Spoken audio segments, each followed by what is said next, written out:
Shalom bagi saudara dimanapun Anda berada. Jumpa kembali dalam Revive Your Soul. Dan saudara, di tengah-tengah suasana COVID yang dari hari ke hari semakin meningkat dan banyak orang yang tertular serta tidak sedikit juga yang mengalami kematian, maka sebagaimana himbauan pemerintah, saya kembali mengingatkan bahwa betapa pentingnya 3M: mencuci tangan, memakai masker, dan menjaga jarak.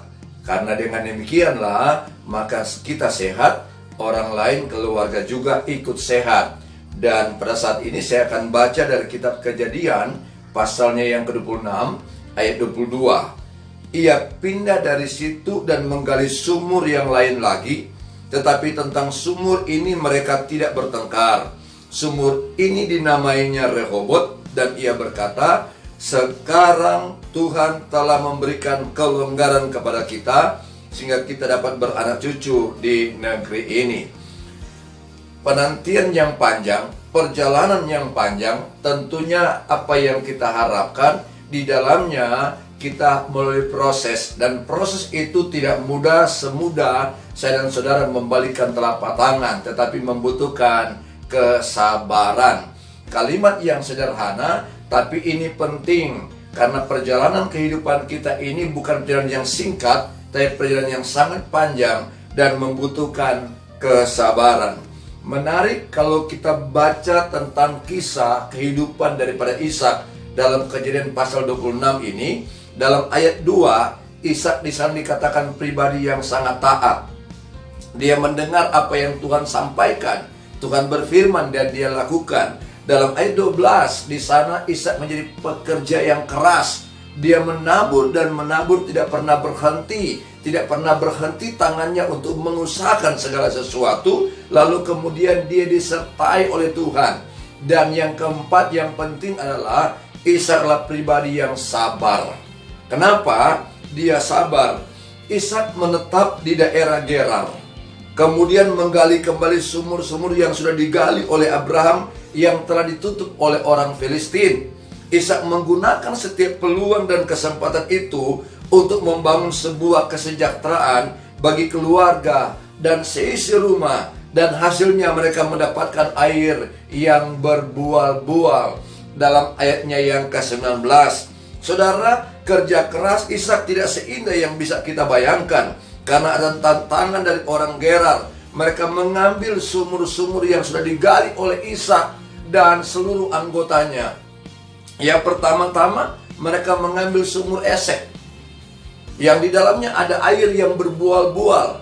Kemudian Ishak gali lagi sumur Sitna. Di sana sama, mereka mendapati air yang luar biasa, namun kembali dirampas oleh orang Gerar. Nah, ini perjuangan saya mau katakan, dan di sana membutuhkan kesabaran.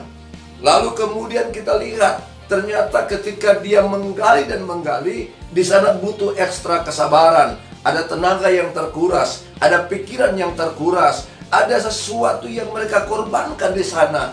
Lalu hasil upaya mereka, hasil usaha mereka, mereka mendapatkan air, tapi diambil oleh orang Gerar. Rasanya kalau terjadi pada kita, kita nggak bisa menerima kenyataan itu. Saudara, saya sudah berusaha semaksimal mungkin, bekerja dengan keras, lalu upaya saya dirampas oleh orang lain. Tentunya kita bisa marah.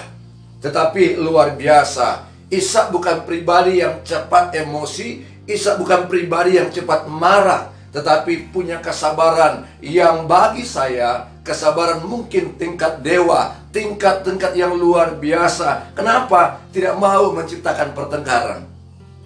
Amsal pasal 17 ayat 14 berkata, memulai pertengkaran adalah seperti membuka jalan air.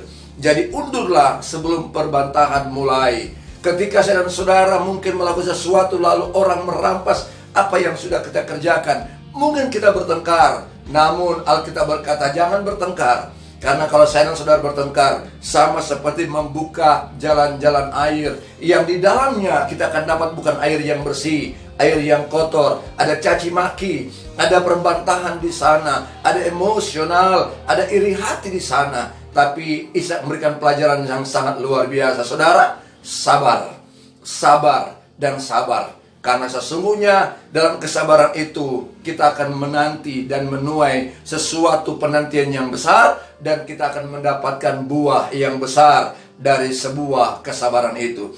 Kenapa Ishak sabar? Yang pertama-tama saya katakan, ternyata kesabaran itu menghasilkan Rehobot.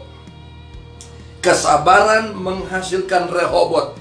Esek berlalu, Sitnah berlalu, tapi dia mendapatkan Rehobot, hasil dari kesabaran. Dan kita tahu arti Rehobot yaitu tempat yang luas, ruang yang terbuka. Terkadang lompatan-lompatan yang kecil mungkin kita menganggap bahwa kenapa saya harus banyak tantangan di sana. Tapi Tuhan mau lewat itu juga kita akan melihat Tuhan menyediakan kita tempat-tempat yang luas, daerah yang sangat luas. Artinya kita mendapatkan, menghasilkan peluang-peluang, kesempatan yang besar lagi di dalam Tuhan kalau kita menjadi pribadi yang sabar.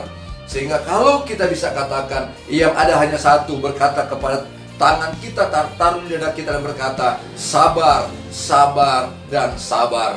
Karena kesabaran itu tentunya akan menghasilkan sesuatu yang luar biasa. Yang kedua, kesabaran membukakan pintu-pintu pertolongan Tuhan. Kalau Ishak tidak sabar dengan Esek, tentunya selesailah kehidupan itu karena terjadi pertengkaran. Kalau Ishak tidak sabar dengan Sitnah, tentu peperangan terjadi. Tetapi Ishak tahu kesabaran itu yang Tuhan inginkan, dan akhirnya dia mendapatkan Rehobot yang lebih baik lagi dari Esek dan Sitnah. Kehidupan kita tanpa kita sadari, Tuhan sementara membangun, merancangkan sesuatu yang lebih besar ke depan. Terkadang orang percaya tidak sabar, terkadang orang percaya tergesa-gesa, tergopoh-gopoh. Terkadang orang percaya berkata, terlalu lama waktu ini. Tapi Tuhan bilang, sabarlah hai anakku, karena sesungguhnya aku menyiapkan engkau pintu-pintu pertolongan yang luar biasa. Satu pintu tertutup, ada 999 pintu yang Tuhan bukakan bagi saya dan saudara. Sehingga dibutuhkan di sana hanyalah kesabaran. Ishak boleh sabar dan menantikan pertolongan Tuhan, sehingga dia berkata, Tuhan memberi kelonggaran, tempat bagi kami, bagi keluarga, bagi anak cucu. Oleh karena itu saya katakan, sabarlah dimanapun engkau berada. Ada tantangan, ada gesekan, ada fitnahan, ada ejekan apapun, sabarlah, Tuhan bersama dengan kita. Yang ketiga, kesabaran menghasilkan berkat. Tidak ada berkat dalam pertengkaran, tidak ada berkat dalam perbantahan, tapi ada berkat di dalam kesabaran. Berkat apa saja kalau kita baca? Yang pertama-tama berkat penyertaan Tuhan yang Ishak alami dalam Tuhan. Yang kedua, berkat-berkat jasmani yang Tuhan berikan bagi Ishak. Yang ketiga, banyak keturunan di sana.